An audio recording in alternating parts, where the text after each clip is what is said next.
end. So I'd like to introduce our speaker today, Marti van der Linde, Community Paediatric Dietitian, who's going to take us through our talk today, focusing on nutritional management options for the crying baby. Thank you, Marti. Thank you, Ellie, for the introduction, and thank you for the chance to be able to share the information with all of you. So today I'm going to be looking specifically at supporting parents of infants with colic and constipation, but I will give an overview of the research that we've looked into, and then also some practical advice. My role is that of a community pediatric dietitian, so the application would be quite practical, and if you've got any specific questions at the end, I'll do my best to answer them. My slides are, I've got a lot of information on, but I wanted you to be able to not take notes or anything and have them afterwards and to reflect on, and you will also be able to get the full references in retrospect on the slides. So we can start. So, next slide, please.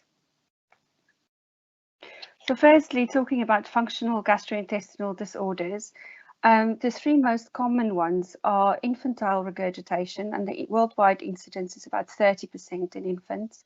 Colic is about 20%, and functional constipation is around about 15%. So it's normally diagnosed looking at the symptoms, and we use the Rome criteria to identify specific FGIDs. It's also important to know that babies can have multiple FGIDs, so you might often have a baby presenting with 2 or 3 combination of these disorders. There's a huge cost involved in treating babies with FGIDs, and in England it was estimated to be £72.3 million, and this was excluding anti-allergy formulas. There's also a long-term impact in infancy. Children with a history of GI infantile distress can often have a higher prevalence of gastrointestinal problems later on in life, and that was according to the study from Indrio and DeMauro in 2015. Next slide. So firstly, the most common FGID, infant regurgitation. The typical definition of it is retrograde involuntary movement of gastric contents in and out of the stomach. So when the contents become visible, that's when we call it reflux.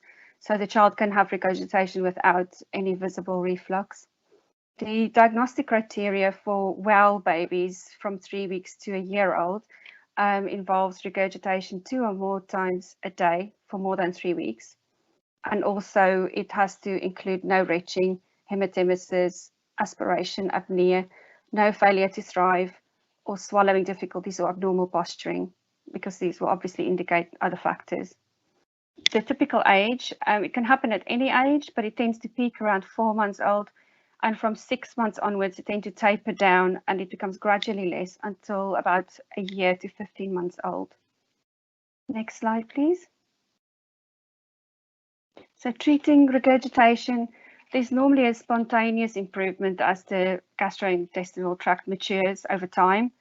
And it's really important that we help carers to lower their anxiety levels, because this can really impact the carer and child interaction and exacerbate any anxiety and stress around care for the baby.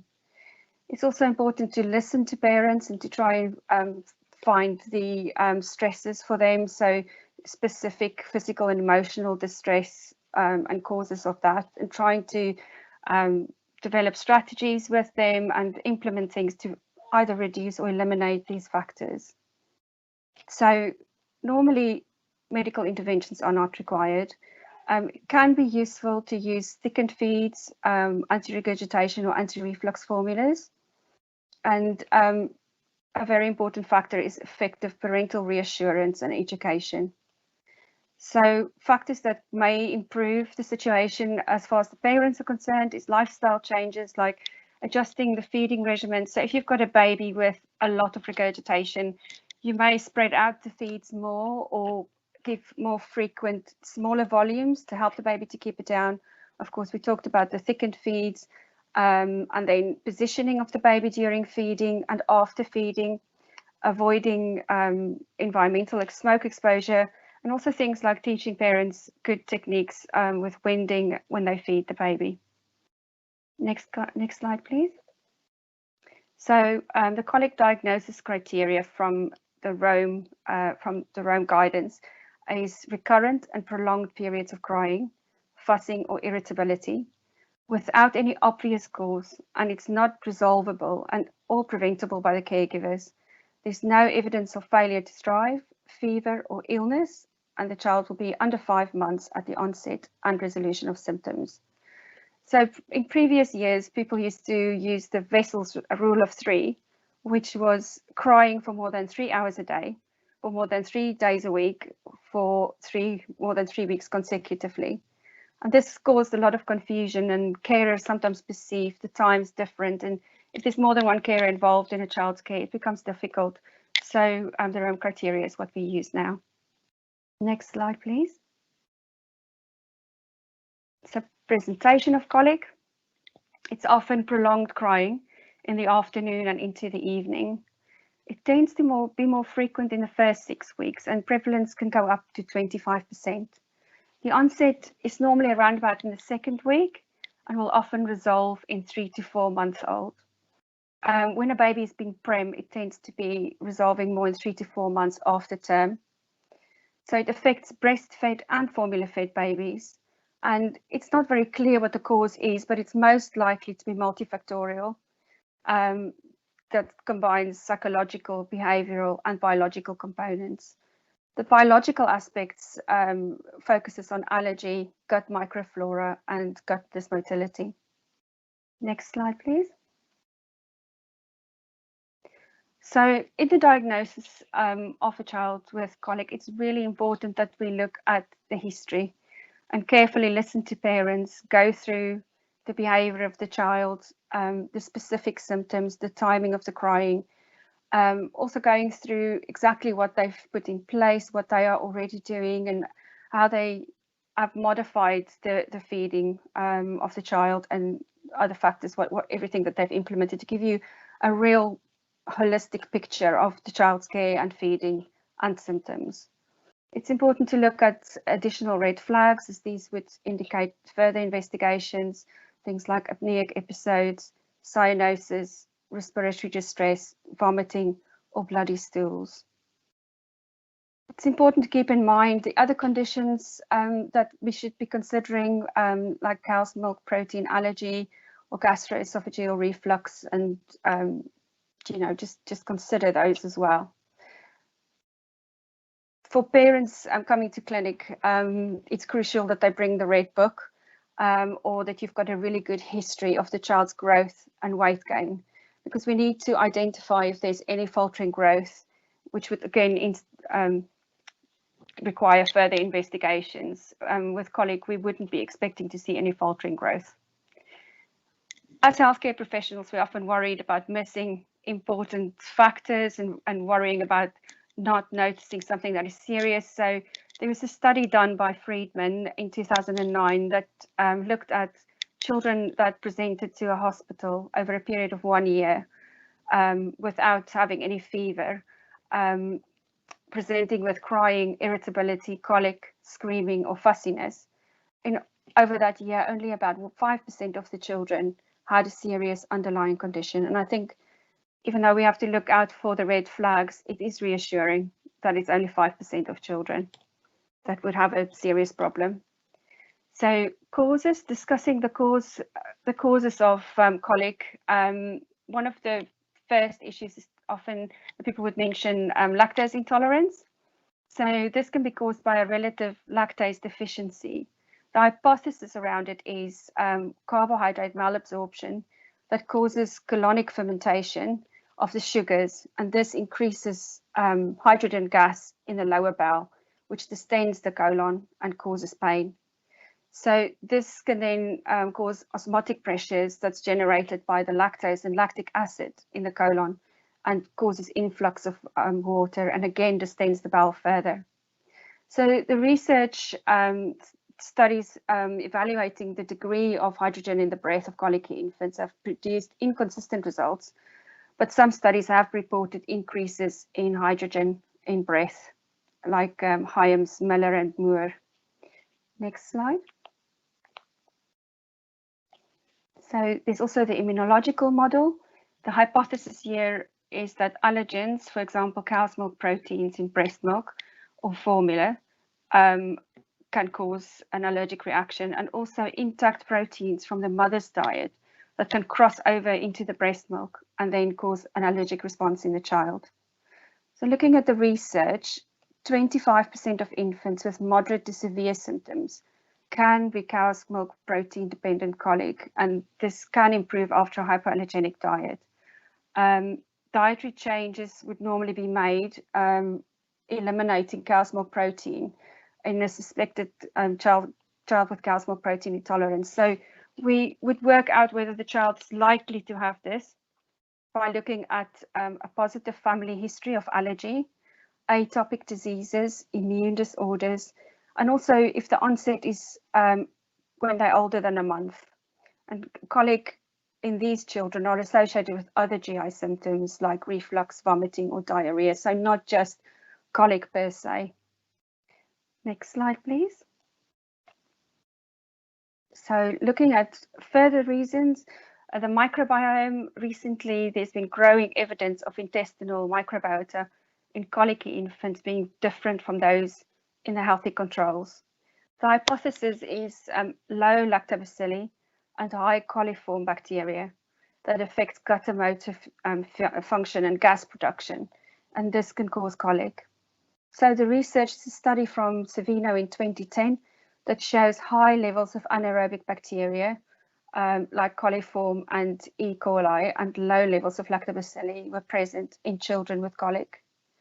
There's also a study by Savino in 2017 that compared formula-fed infants with and without colic, and there were significant differences in total bacteria, enterobacteria, and fecal ammonia in children with colic. Lastly, this study by Savino, and then there's one from Van der Plas as well, about oligosaccharides that can be effective for crying in formula-fed infants with colic. Next slide, please. So finally, the behavior issues can be a problem. So tension in the family, a parent that's very stressed or anxious,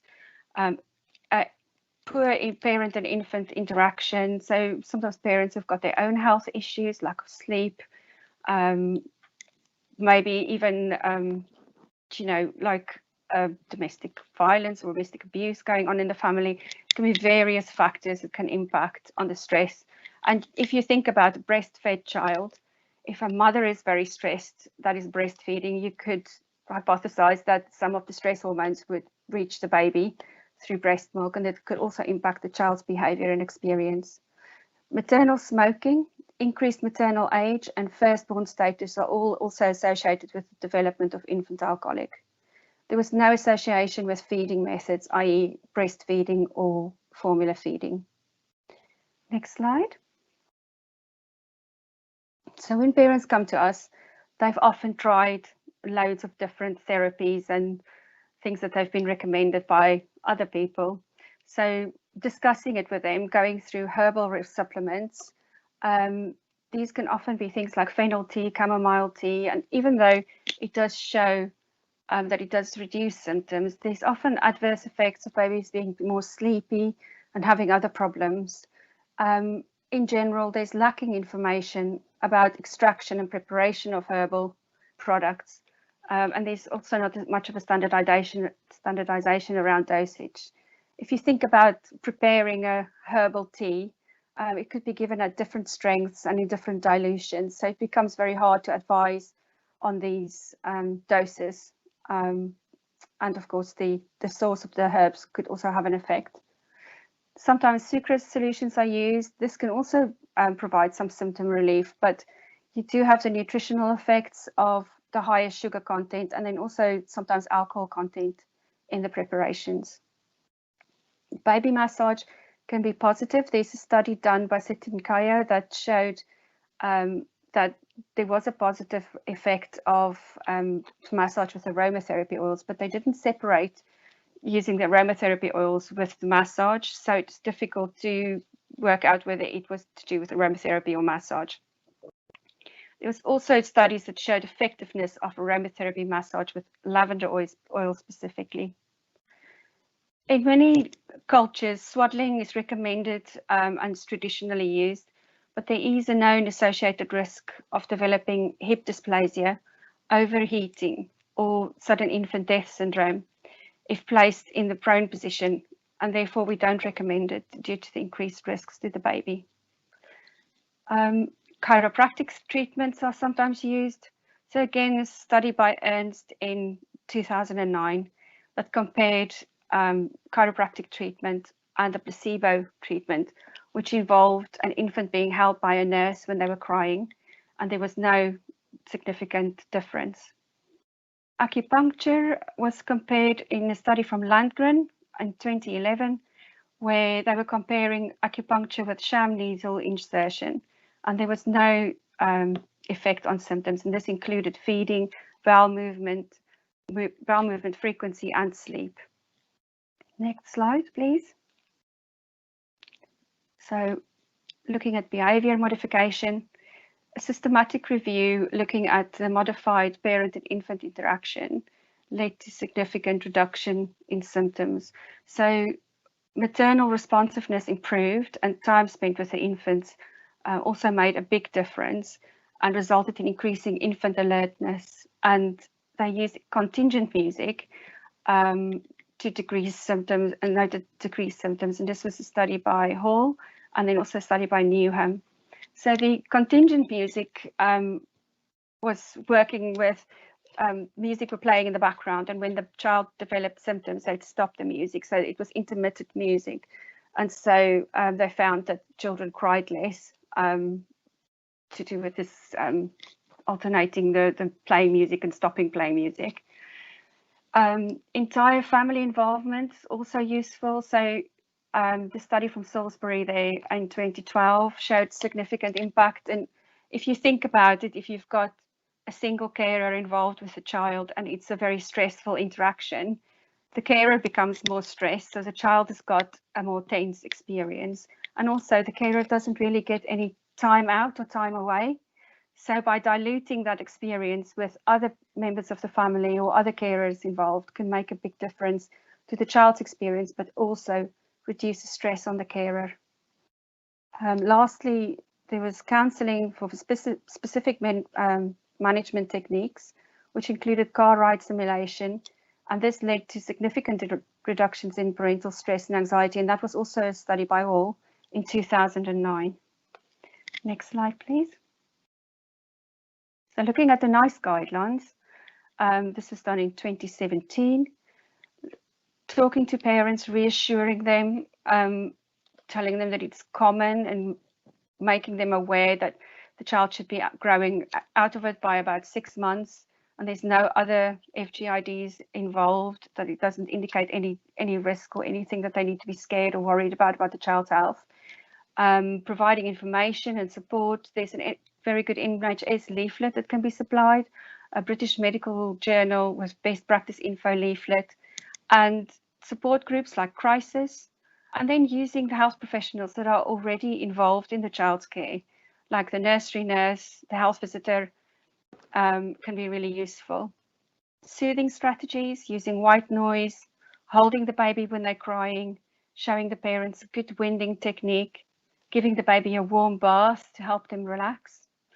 And then self-care for parents, so encouraging them to get support for themselves when they need it, to rest if they can, sleep when the baby sleeps, time out, putting the baby in a safe position and leaving the room and coming back when they feel they can cope. And then also supporting and encouraging breastfeeding if the parent is breastfeeding.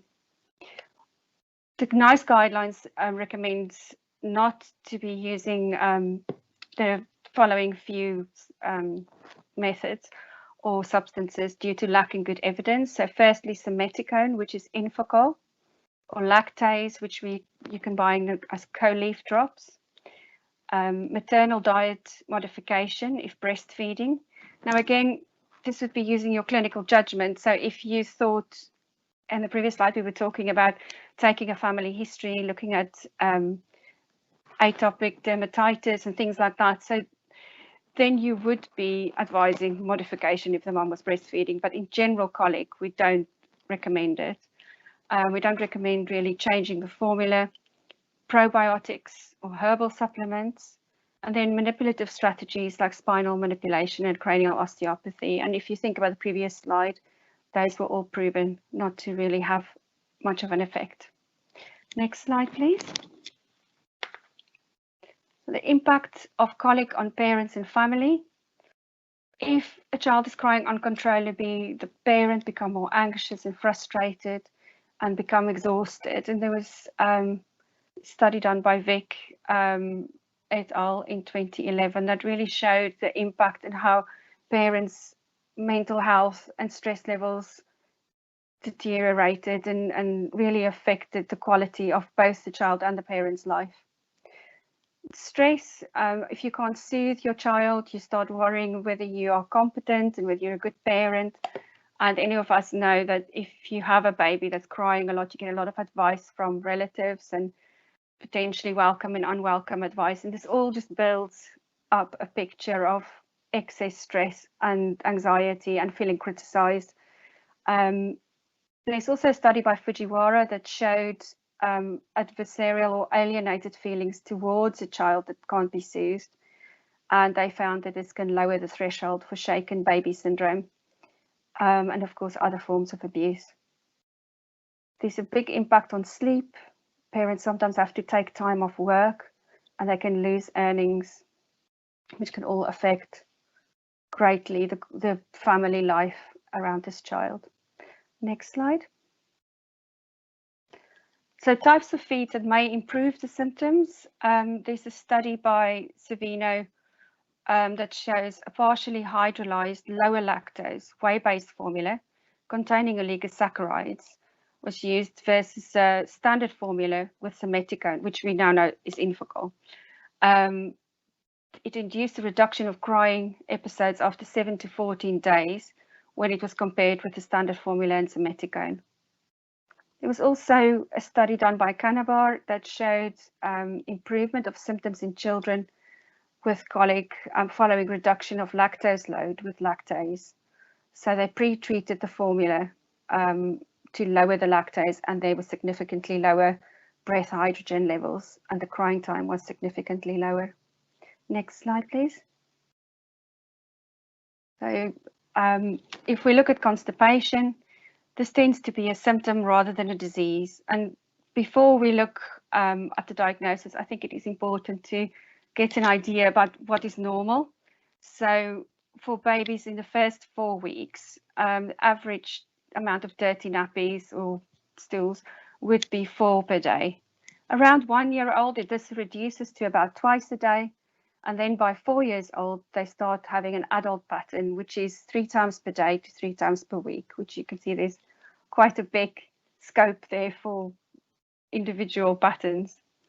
So it's more likely to occur changing in combination feeding, or when you start formula feeding, or weaning of children because you're introducing more fiber in the diet and potentially they're drinking less fluid. And then also toddlers can develop constipation. Next slide, please. So to diagnose, we use the Rome criteria. For toilet tray children, they can be diagnosed with functional constipation if they show at least 2 of the following criteria. So firstly, 2 or less defecations per week, a history of excessive stool retention, a history of painful or hard bowel movements, a history of large diameter stools, and or the presence of a large fecal mass in the rectum. So once they're toilet trained, 2 additional criteria can be added. So at least 1 incontinence episode per week, and or history of large diameter stools that can obstruct the toilet. Next slide, please. So constipation presents, the prevalence is around about 3% in the first year of life, and it can increase to about 10% in the second year. It's often children that are withholding passing the stool, so they then have large stools building up, and this can cause anal fissures, especially in new children under 2. Sorry. when you are withholding, you then build up the large stool and have painful evacuation. And this can cause a vicious cycle that builds, and it can really worsen the situation rapidly. As the child's experiencing severe pain and then doing more withholding, and you just have to break the cycle. So when children have blood in stools, it's really alarming, but often it's not clinically important blood loss. It tends to be from the anal fissures, and it does indicate that the child is having pain passing the stool, but it's not doesn't require any clinical input further. Fecal incontinence can occur due to the accumulation of the large rectal fecal mass, and then loose stool around the fecal mass can maybe pass when they're passing gas. You sometimes can have a situation where it looks as if a child has got diarrhea, but really it's the watery overflow, and the real problem can be constipation. Next slide, please. So early intervention is really important. So we were just talking about breaking that cycle, because it is like a negative reinforcement. Each painful stool that the child passes exacerbates the problem. It's important to give education for caregivers, and if the child is old enough for the child. Eric, the Children's Bowel and Bladder Charity, is a really useful resource to use and to signpost parents to. A thorough assessment is really necessary, looking at everything, like a whole holistic approach about the child's diet, what they're eating, what they're drinking, their activity levels, their health conditions, the whole. It requires a careful and thorough history. It's important to explain to parents the evolution of the problem and reassure them in the absence of worrisome disease and safe and effective management that is available. So NASFGAN has advised that treatments should be given that soften stools and assure painless defecation. And that's an important part of the treatment. So when you can reduce the negative effect of painful stools and a traumatic situation when they're passing stools, you can then start to unravel this vicious cycle. Next slide, please. So recommended treatment is for children with cow's milk protein allergy in the first year. This can be associated with functional constipation. The SFGAN guideline recommends to consider a 2 to 4 week trial on a hypoallergenic formula once laxative treatments failed. Most experts will recommend daily non-stimulant laxative, for example, lactulose, that will slowly soften the stool until the child can pass it. The nice guidelines on clinical management is disimpaction and then ongoing maintenance therapy once it's been treated. It's important to avoid chronic constipation and prevent further fecal impaction. So a maintenance dose is really useful. And then dietary modifications like ensuring a balanced diet and sufficient fluid intake is really crucial. This obviously is not really in children under 6 months where we're not having weaning foods yet. We're basically looking at the amount of fluid that the child's having to try and support them passing stools. And one of the first signs of dehydration is when a child becomes constipated. In older children, combination of negotiated non-punitive and behavioral interventions can be useful. This has to be suited to their stage of development. And yeah, so that was a part of the NICE guidelines. Next slide, please.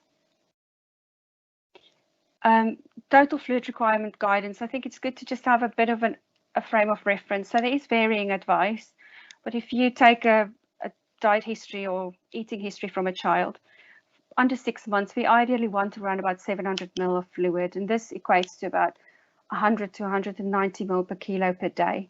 Now, it can be really difficult in breastfed infants to measure how much fluid they've got because we can't measure the amount of breast milk that they'll be having. In 6 to 12 months old, it's around about 800 ml per day. And then once a child is over 1 year old, we want to go to just over a litre a day.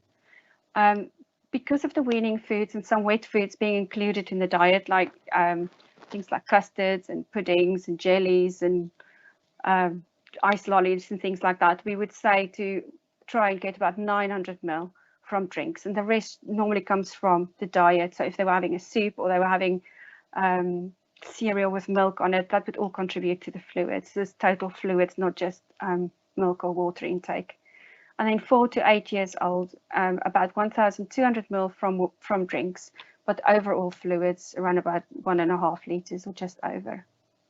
Next slide, please. So looking at the discussion on constipation, formula milk has got higher levels of lipids and minerals, and the study that Linde did in 1995 concluded that calcium fatty acid soaps can cause stool hardness. There's a study by Fontana that showed that breastfed infants have got significantly more stools per day versus formula-fed infants. And there was a study by Weaver that showed the influence of breastfeeding on bowel habit tends to be strong up to about 16 weeks, so about 4 months of age, but then it tends to disappear. So breastfeeding is a protective factor for constipation in the first 3 months. Acetaminophen, I can't pronounce that, which we know as paracetamol, is associated with a higher incidence in constipation in the first year of life. And there's a possible anti-serotonergic effect, as serotonin is involved in gastrointestinal motility, secretion, and sensation. So the thinking is that it affects serotonin, and for that reason, it will impact on the gut motility. So there's a risk about children developing constipation early in life. There's a study from Turco that showed children that were constipated in the first year of life, 30% of those were still constipated past their adolescence. Next slide, please. So the research in feeds showed that a magnesium-rich formula was used versus a control formula for 30 days in the study from Linde and Van den Plas. And the control formula was a whey hydrolysate with oligosaccharides. The magnesium-rich formula had 12.8 milligrams per 100 calories of magnesium. And the European guidelines states that the maximum level of magnesium in infant formula should not exceed 15 milligrams per 100 calories. So it was within the guidelines. And the results showed improved stool consistency, increased stool frequency, and changes in pain during defecation. Next slide, please. So looking at the rest of research, if there's a study done by Morrow in 2002 that showed term formula with galacto and fructo oligosaccharides was dosed at a dose-dependent stimulating effect on the growth of bifido and lactobacilli. This had a result of softer stools as the dose was increased, and stool frequency increased, but only once the dose was 0.8 gram per deciliter, and this mimics the values in breast milk. So once it reached the same level as in breast milk, the stool frequency increased. So we're looking at this. It may galacto and fructo oligosaccharides may reduce hard stools or constipation in infants fed formula or breastfed children as well. Next slide, please. So what do we see in practice? So we tend to have parents show up really at the end of their tether, and now with COVID, with the longer waiting lists, it is a real problem that when people do reach us, they have already tried loads of things. Some of the real common strategies that they've introduced is often feeding the child more so that they can sleep for longer, and the thinking tends to be if the child's satisfied and has a full tummy, they'll sleep and relax. But in fact, this can actually bring about more colicky symptoms. It can make the child distressed because they're overfed and uncomfortable, and they can become overweight. Some cultures would be adding cereal to feeds. So again, if a parent was adding cereal to the feed and was admitting this, and they felt that it was beneficial and the child was doing better on it, you can then recommend that they rather use anti-reflux kind of feed or anti-regurgitation feed that stays down better. and it would have a similar effect, but be much safer, because if you mix cereal into the feed, it doesn't have a homogeneous texture, and there's more risk of the baby having a problem drinking through, especially drinking it through a teat. So incorrect preparation of feeds can often happen when parents aren't sleeping well, they're stressed, and middle of the night they're trying to mix the feed. It's also really good to go through exactly how they do it, because different manufacturers have got different guidance on how the feed should be mixed, and it could be the temperature of the water or various things that can really impact how well the feed's tolerated. When parents mix feeds, it's also important to advise them not to shake the feed too much, because this can include air and then cause the baby to have more air and be more gassy. And this obviously is not great for a child with colic already. So when parents are exhausted, you often find that there's co-sleeping. This is not advised with overtired parents or somebody with alcohol or smokes. So again, it's something that we need to look at and address, but in a sympathetic way, because, sometimes people fall asleep because they're just so exhausted.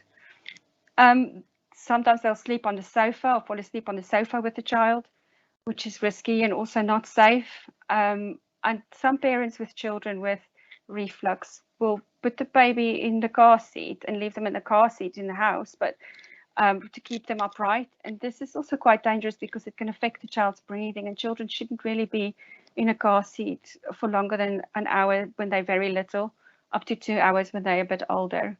So I guess if there's anything that I really want to say today, when parents come into our clinics, they're often exhausted, they've tried everything, they feel over-criticized, they feel they're a failure, incompetent, and it's really important that we create the right environment for them to be honest with us and to tell us what they've been doing, because we can only really advise and be effective if we get all the information. But I find that there's a lot of barriers, and it is about having an open conversation and giving the advice constructively, and not being too critical while we tell them about the risks of what they've been doing, not being too critical, and really setting them back, because the relationship that you build with that parent or that carer is really crucial in looking after the child, because once they've left your clinic or they left your presence, it's really